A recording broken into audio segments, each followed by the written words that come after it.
Jeff's like frozen perfect, like a Uh-oh. DMV photo right now. Just like the garbage disposal, you got to feed it up the Flintstones. So. I think Heath is frozen in time. Welcome, everybody, to episode number 14 with myself, Geoff Edwards, and Mr. Scott Hall from Hall Around Town Radio. And today we have the one and only Heath Bowling. What's going on, Heath? Not much, brother. How you guys doing? Great. Just wanted to kind of pick your brain a little bit, see what's going on, see how things are going in the music business with you. I mean, I can't complain. I mean, honestly, I definitely feel blessed with the amount of players that we have in our area. But I meant to take a kind of a short break and only play a couple, 2 or 3 nights a week. But as you can see, well, Scott can see with our submittals we do every week that I'm still playing 4 nights a week. So other than that, I mean, it's been pretty busy. Changing the set list up a lot, playing a little bit more rock and roll tunes, digged into some things I liked when I was in high school and college, and kind of straying away a little bit from the country a little bit just so I don't get burned out from it. So straying away a whole lot. Yeah, I would probably agree pretty strong with that. It's probably now more of a 70-30, 70 towards the rock, 30 towards country than it used to be the opposite way. But the country that I've found out, and I've been beat up by friends and even family that I love, is very sad and dreary and something you listen to on a rainy day while you're cleaning your house, and people in bars aren't cleaning their house and it's not rainy. So I had to switch it up and, do a nice mixture instead of just doing one solid thing. Do you think that, you're changing in music and changing up your set list? You think that's what's kind of helped prompt you getting more gigs and being booked more? I mean, at the places I'm getting booked, I would say probably yes. But the places that like the sad, honky tonks and stuff like that, a lot of them got really hurt during the COVID that, had me play out a lot. Like, the game night, it closed. They were a big fan of country music and metal and rock and roll, all kinds of music. But, had a decent amount of following there. And in places like the Dry Dock Saloon and, those places just, they're still hurting from all this. But, the Barrel and Mr. Burroughs, and now Heather's, it's starting to get warmer. Heather's will be back opening up. And, generally those places like that, yeah, I'm with you too on that. I love that Patio. And, ready for the Patio, man. So ready. So Absolutely. sick of playing inside bars, man. And it seems like every bar I play in, it just gets darker and darker. It's like, I think that bars should try to find some place that has a great professional lighting system, because it seems like most of the bars I play in are the ones you see on mafia movies where somebody's getting a hit put on them. So, love it. But and to be honest with you, on the whole, the set change and, getting gigs at new venues, like I was just actually talking with you and we had lunch, Jeff, about playing up at, I think it was Shadows Pub, I think it's called. It's up there in Fairborn. I mean, to the name of the bar, you would think would have no country guy, but I reached out to him. They reached out pretty quick, and that was a good deal. And I'm finding too that, like, when it's not playing the same songs over and over, you get burned out. It's the genre of music and the style in that genre that you can get burned out, which I never thought in my life I'd say this, and my grandparents are probably rolling their grave when I do, but I'm getting kind of bored of playing the George Joneses and the Merle Haggards. I'm just getting bored of playing the same 4 chords over and over and over. So, which, I mean, don't get me wrong, I love that music. I'm not saying that I hate that music. I love that music. It's just, you can only play so much before you want to go insane. So, and then also, with the whole changing into, the rock thing is, friends again have been telling me 2.5 step down. I've been playing in standard the whole time. And it sounds, like you're playing in a tin can a lot. And a lot of people have told me that, but I've always, messed around playing in standard tuning like they do in a studio. So with going the half step down, I've also learned too that I'm saving on my voice, and songs sound, completely different. Like from when you're playing, like, let's say a Pearl Jam in standard tuning to a Pearl Jam a half step down, it's a completely different sound. And I like the fact that, you know, songs that I still do love to play, that all I can do is just drop a capo down and bam, I'm right back there in standard tuning, and I can just take it back off, you know, retune and go back a half step down. So it's been, I don't know, it's been a big change for me. So I'm learning in stride, I guess. Well, that's one thing. I mean, and I'm glad you're finding that out now is, you know, when you do tune down, it does help your voice, especially when you're playing 3, 4, 5 nights a week or however many times you're playing. That can definitely save your voice. Even if those songs are in your key and in your range, just the repetitive singing every night, all the time, can take a wear on your voice. And so doing that half step down. Now, I actually used to be in a group where they didn't want to bring out multiple guitars, or some of the stuff was half step.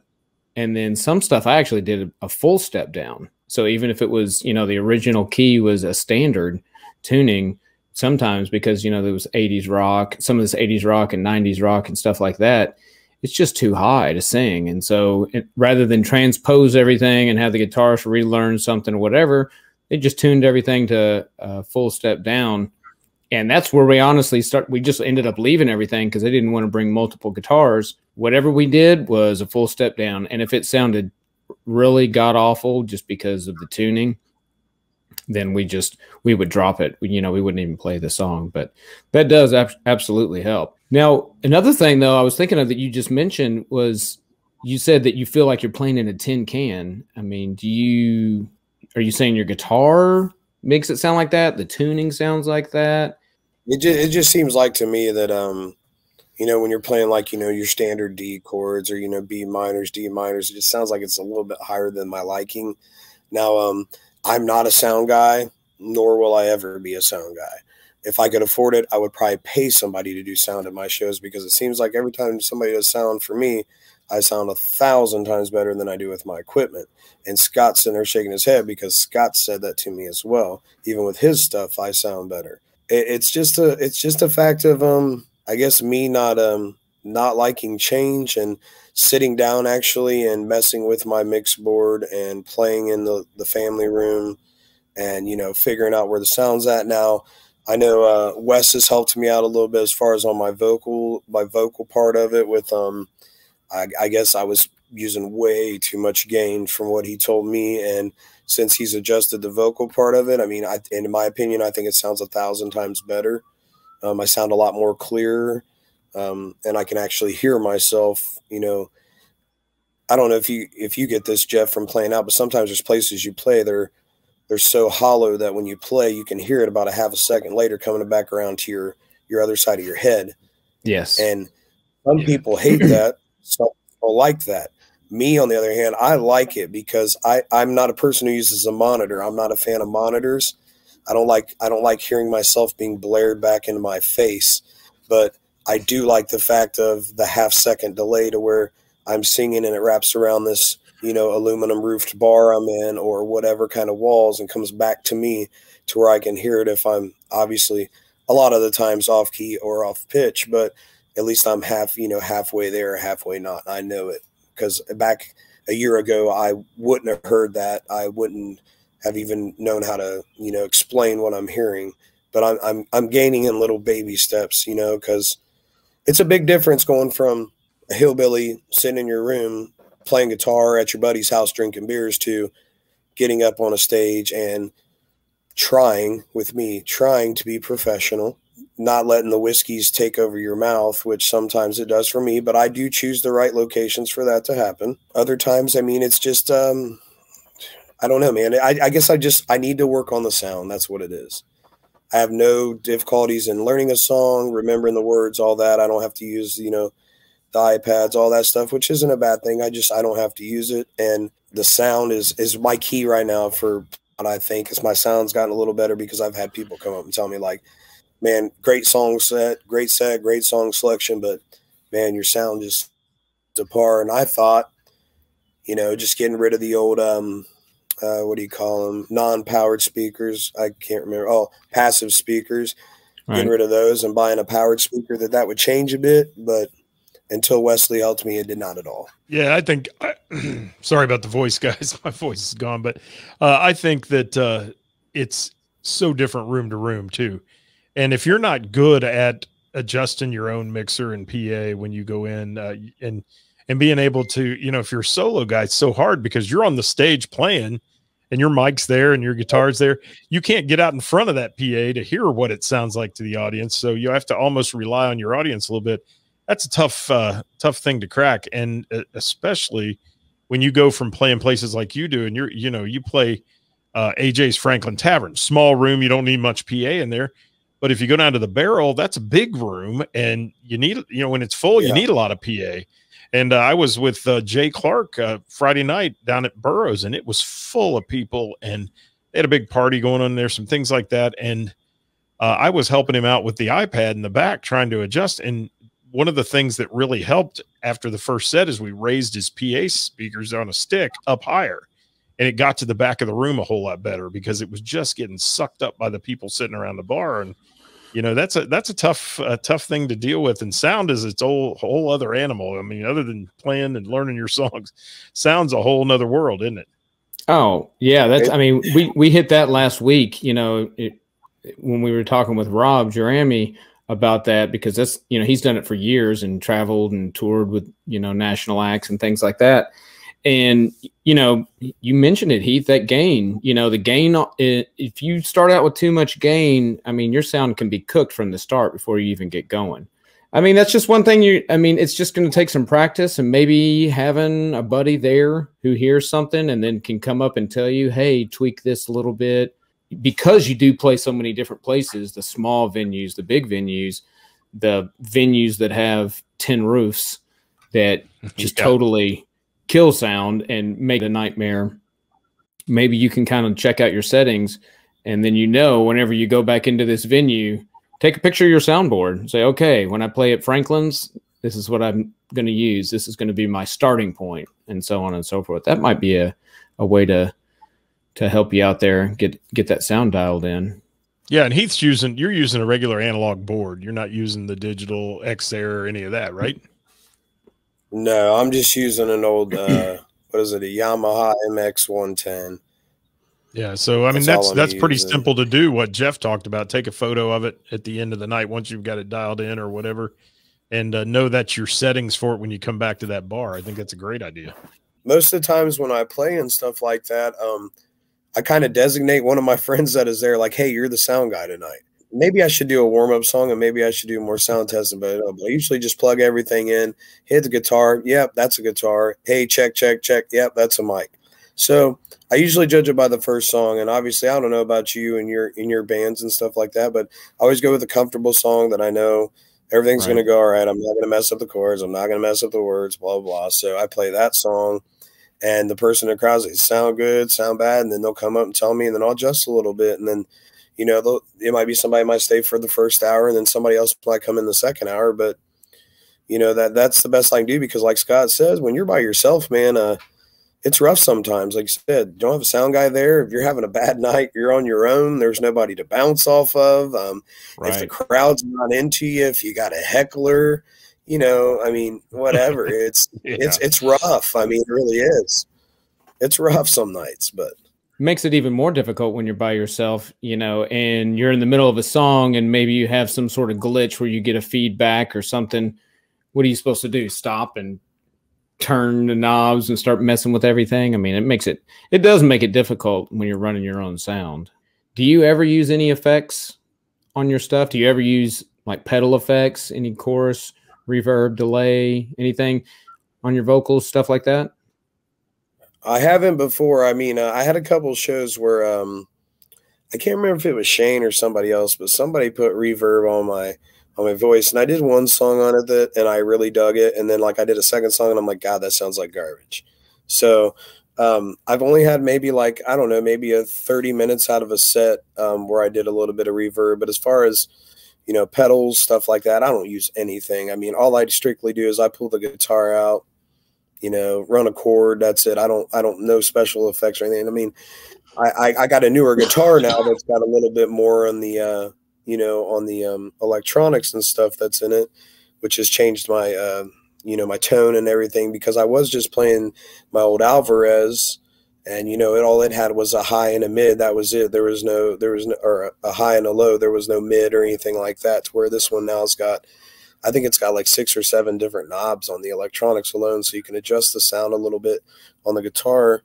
It's done me good so far, and I really like playing it. So good. That's definitely the sound with a different guitar for sure. It's a lot more what they call it. It's a lot more loaded, I guess you'd say, right, as far as the electronics and stuff compared to the Alvarez. I mean, because the Alvarez is 79, I mean, or 79 or 80. So, I mean, it was pretty old and it was beat up. I mean, I talked to you about it, Jeff, but right. This other guitar I got, I mean, it was a Washburn. It's not the Martins or the Taylors like everybody else gets, but to me, if you can play a guitar, I mean, I don't think it matters if it's a $2,200 Taylor or a $60 K guitar from Sears out of the catalog in '73. As long as you can play and you got the right strings and your neck's set right, you should be able to make it sound golden. But that could be another downfall where I'm wrong as well. I mean, an expensive guitar is not going to make you a better player. That's right. First things first. I mean, you could have a $5,000 guitar or a $100 guitar, and the $5,000 guitar is not going to make you a magical player. It's gonna give you the ability, to have a better sound. It's gonna have probably better electronics, better tone woods, things like that. But it's definitely not going to make you, turn you into a magic player and give you all that noodly goodness that some people have. So noodly goodness. Noodly goodness. I like that. I mean, just look at Rob Garrett. He's been playing at Breedlove for over 20 years and he's still terrible. Well, we had to go there. Let's hope that Rob's watching this, right? Yes. You can fix that in post, Jeff. All right, I'm changing gears. All right. We were talking about patio season coming up, and it's right around the corner. And I know I've seen you play on patios, Heath. You've been at Heather's, you've been at Mr. Burroughs. And one that's going to be opening up that I had a chance to visit the other night and just happened to bump into you there. Was Babs and down in Middletown. And I think that's going to be a really cool concept when they get that put together and it's ready to go for the summer outside, man. That looks like it's going to be a really neat outdoor venue. I mean, I love the place. I mean, and it's right now, it's no bigger than a janitor's closet, but I mean, it's really on the up and up. Like I first got in there is, I think it was in October, November last year. It was still really nice out. It wasn't even cold yet. And I played on the patio a couple times. I played once during the day, and then I think his name's Mike Miller from his band came in after me and played. And then I played a full set out there, and it's a really nice vibe. It's nice that it's right there on the river. So I mean, you go in there, you get your wings, you can eat, or you go out on the river first and then get your wings and your beers afterwards. But I mean, once the patio gets built, I mean, I was actually just talking with them the other day. They're going to build a stage out back. They have a great idea that I don't want to let the cat out of the bag if they haven't told anybody major. But all I can say is they've got some plans for all day music during the weekends. And I think as a musician, I think that's awesome that, that they're going to do something like that, and that you could come out possibly at 1 o'clock or 2 o'clock and play you a little short gig and then go on to your other gig at night. I think that's awesome because, I mean, what of us don't, sing or play the guitar for 45 minutes or an hour on the day that we got a gig because, to warm up or whatever to see where we're going to be sitting at when we start our gig a couple hours later. They got they're going to do the kayak rentals. And like I said, I already touched on their food. They got some of the best wings in town. They might be second in my life of wings. Yeah. That good. They're absolutely outstanding. I eat a lot of chicken wings. No, I got to agree with Heath on that one. They are outstanding, man. We stumbled in there, like I said, the other night to see Seven playing, and Heath happened to be there, and the owners are so super nice. They brought us a couple of wings to try, and the next thing you know, we're ordering 12 more, and it was fantastic. It just I don't know that I've had a better wing either. I think, and you can look at me. I like groceries, man, so I can tell you. Yeah, we're in the same class, brother. And I know we've both probably eat so many chicken wings, we'd probably starve out a third world country. But I'm telling you, their chicken wings are awesome, dude. And you don't even have to use sauce. If you don't want to use sauce, they're good. Rob sits out there and smokes those fools for 20 hours a day. Man. And then once that he's sounds done good. smoking them, when he gets done smoking them, he also, but when you order them, drops them in a deep fryer for like 3 minutes before he brings them to you. So they're not only smoked all day inside, but they got that crisp outside. I'm hungry. I think I'm definitely going to have to make my way Yes. down to this place and check You it need out. to. It is a work in progress. I will say that. It is a work in progress. And you go ahead and tell that Nick Wheeler, don't be letting him come in trying to steal my food topics and stuff like that. He's not the only big guy in this local music scene. Nick Wheeler just has sausage and peppers, man. That's it. It's sausage and peppers. Yeah. That's 5 days a week. He wants to brag on his cheat days, but then make us feel like miserable chubs during the week with his healthy food. Yes, he's a good dude, Nick Wheeler is, and he's fun to watch when he does all those reviews on this, the keto food he's on and some of that. It's kind of fun to watch those things. He's pretty funny. Man, I don't. You know what, man? Nick Wheeler is one of those golden human beings, man. He just nothing. I would hate to see if he's upset. You should run the other way because I've never seen the guy upset. He's always happy. He's always positive. He's never negative. I've never heard him say a bad thing about anything. So I mean, that would be like poking a grizzly bear, I think, if you made him mad, because he's one of those guys. Right. Yeah. Good guy though. He is a great guy. And if you're watching, and you don't know Nick Wheeler, he plays in Truck and Medal of Honor, and we had him on episode something here. Yeah, one of our previous and he might episodes. randomly We had show him up on to there. your show and sing harmonies as well. Oh yeah, he's fantastic at that. We were playing somewhere one time and he was there. I'm like, get up here. I need somebody to do some harmonies with me. And he just jumped right on stage and just nailed it. Yeah. He's amazing. He's a good guy. So Heath, what's in store for the future? We're running out of time. So what's in store for the future? Well, what's in store for the future? I've eclipsed over 40 years old on Thursday. That will be a milestone. That's pretty nice to hit. I got some good news, and I get to go on Thursday on my birthday to go pick up my daughter from St. Louis, where Jeff's kid lives. Yep. Get to bring her home. Good deal. So this week so far is turning out pretty kick-A. See, look, I can be good. And you can say ass. We're on YouTube. All right. Oh, okay. Yeah. But I mean, this week, I'm pretty excited. I mean, I got my barrel spot, which I usually play there once or twice a month. I always like playing there, and I got Babs on for the birthday bash on Thursday. Friday, I'm down in Kentucky, and then Saturday, I finish at a new place I've never played at called the Hangar, which is owned by the same guy that owns the Old Village Tavern that we all play at down in Westchester. So I'm pretty excited about that. But I'm also got told last night at midnight, or got asked, not told, but I'm pretty excited that St. Patty's Day at Babs, the St. Patty's Day bash, is going to be me and Seven. So I'm really excited about that because I love playing with Seven. He's one of my favorites, and also Tessa's one of my favorites. Obviously, I play with them all the time. But it's nice to, one, not have to sing for 3 hours or 4 hours a night, and only have to sing for an hour and a half or two, and also, to get to spend time with people that that matter to you, that look out for you, have your back, help each other out, and that's what I'm trying to pretty much surround myself with, man. I'm we all know that, this, Scott, Jeff, this. There's always bad and good things with the music community, and I've pretty much just made a hard non-NASCAR right turn to get away from the negativity and space myself from it. Well, I just feel healthier. It is. It's healthier, man. It's.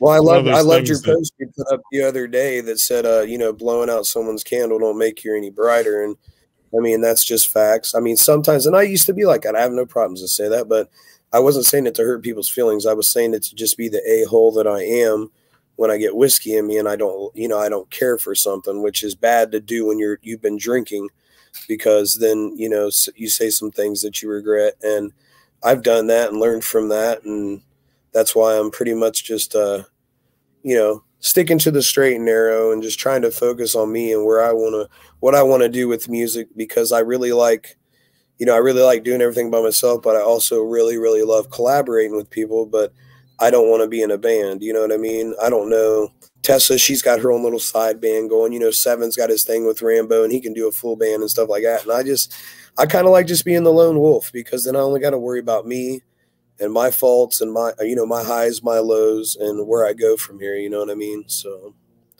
well, good, man. It sounds like you've got a lot going on, and being positive is definitely a necessity.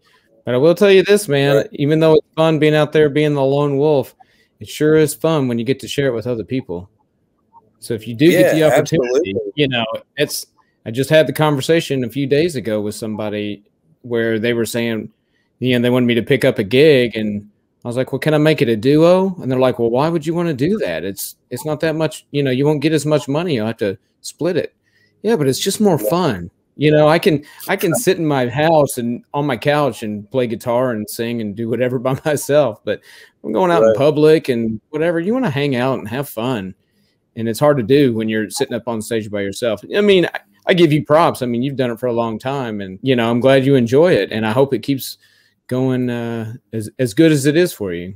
And let me say, though, I do think the Tessa show you do, Heath, the Beauty and the Beast, as you guys call it, and you say you're the beauty, she's the beast, but it's a great concept. I beg to differ with you on the beauty part. Okay. All lies. Yes. All lies, because she's the beauty in that combo, and she's one of the nicest people you'll ever meet. And I think that's a great combo. I've heard more people comment about you and Tessa together and how much they enjoy those shows. And it's like a totally different end to each spectrum. I mean, Tessa's got that cute country girl charm, and you've got that old leprechaun look, as I like to refer to it there. And it works, man. It's really strange. And, the time you played with Geoff, I saw you guys play together. I looked at you and I said, you're playing with Geoff Edwards? I said, that's a strange combo for a guy that sings sad country songs. And I was there that night, and it worked great. It was awesome. And I thought it was a blast. I mean, those types of mashups, like with you and Tessa, Heath, it works great. I agree with you 100%. I love playing with those two. With Seven, when I play with Seven, it's kind of fun because it reminds me of playing guitars with my buddies when I was in junior college at Kegbys in the middle of cornfields in Kansas, and having a blast. That's fun, and it's like I get to be that inner stupid, right out of teenage years kid. And when I'm with Tessa, it's kind of completely different. I treat her like she's my little sister, and she's a great offset, because like when I'm wanting to scream Pearl Jam at you, or I'm wanting to scream the Violent Femmes at you, she can come here for whiskey glasses and long neck ice cold beer never broke my heart.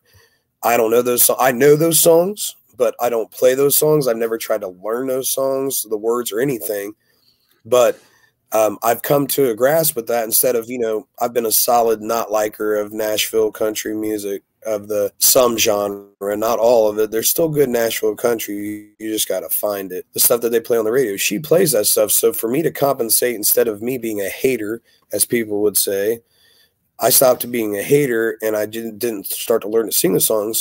So that way, instead of sitting there just staring at people, we now play along together, to where she's singing long neck ice cold beer never broke her heart, and I don't have to sing it. All I got to do is just play along with her. And now I'm doing background singing for when she does a song by oh man, I can't remember. They're a 4-piece band, 2 chicks and 2 guys. Oh, Little Big Town. I think it's called Take Me Down to the Little White Church. I learned the backing vocals for that.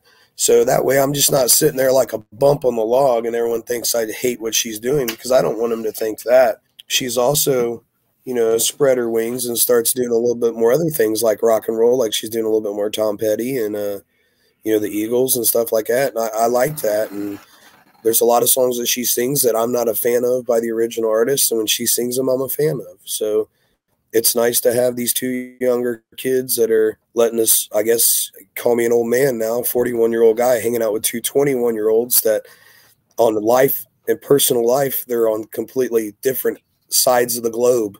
You've got one that's married with a kid and about to have another kid and is a plumber, And then you got another one that's a dance instructor slash daycare girl, and she's a singer, a musician, and then she likes to go out and party after gigs to the Yellow Rose, which 7 is let's get packed up in 15 minutes and I got to get home to Jess. So it's nice to have both sides of the spectrum, if you understand what I mean. Oh, totally get that. And it's nice to see, you know, the different generations rubbing off on each other. They're probably picking up stuff that they may not have heard or never paid attention to until you brought it in, and vice versa. Well, we have anything else going on, Scott? What do you think? Man, busy times right now. Music's coming back. We're starting to see everybody playing. That's an awesome thing to see. And hopefully, I think we're going to still see the moratorium on large groups for a little bit. But St. Patty's won't be the normal St. Patty's it is some places. But we're going to get there, and it looks like it's starting to come back, and people are over it. I mean, you can tell people are out. They're having a good time, and they are. And everything's going down on the numbers the way it looks. So hopefully maybe we'll get back to some normalcy by summer, and we can have some outdoor concerts and some of the fun we all enjoy. I hope so. This easing into the time thing, I think people are still having a hard time. We played a show last weekend, and, you know, we were done at 1 o'clock, and bar was clearing out by a little after 12. You know, they're still not into that custom of staying out that late. That, and the other thing is people are still just standing up by their tables and dancing. Even though the dance floor is open, they're still just standing at the table dancing. So I'll tell you what, man, it's a Little River Bar in Oregonia. In the Little River Bar in Oregonia, don't worry, brother. You play there, they'll dance right in front of you. I had about 7 of them dancing in front of me the other night. But either, you know, it's nice that I hear you say that, man, because the simple fact is I've been playing. I don't think my times have changed. I think one went an hour later, and I think one just changed. That Hangar show went from whatever 6:30, 10:30 to 8 to midnight now. But where were you at when you were playing when everybody left at 12:15? Where were you at? We were up in Wings in Vandalia, and that's typically a late bar. That's one of those places, you know, we used to play till 2 a.m. and they're throwing people out of the door because they don't want to leave. Well, that's the reason I was asking you, is because I know the Courtyard Lounge is the same way. Usually they keep a late crowd there, but the places I've been playing, they not change their times. I promise you, bro, as soon as I'm done on my last song at 10 o'clock or 9:30 or 10:30, and I'm pulling a chord, they're all packing up and they're gone. And I'm just sitting here going like, listen, we just sat around and complained for a full year that our civil liberties were getting taken and our justice and everything. But everybody got used to going home early. All right, man. Well, we're going to wrap it up since we're having some issues. Can you hear me now? Let's say bye, Jeff. I guess not. All right. We appreciate everybody. If you guys stuck around, go make sure you hit that thumbs up button and like it and subscribe. And maybe next time we'll have Heath on in a better location. That way we can see him. But until then, Scott, I hope you're feeling better. Thank you, man. I'll get it. Until next week, we'll see you, everybody. Thank you, my friend. We'll see you later. All right.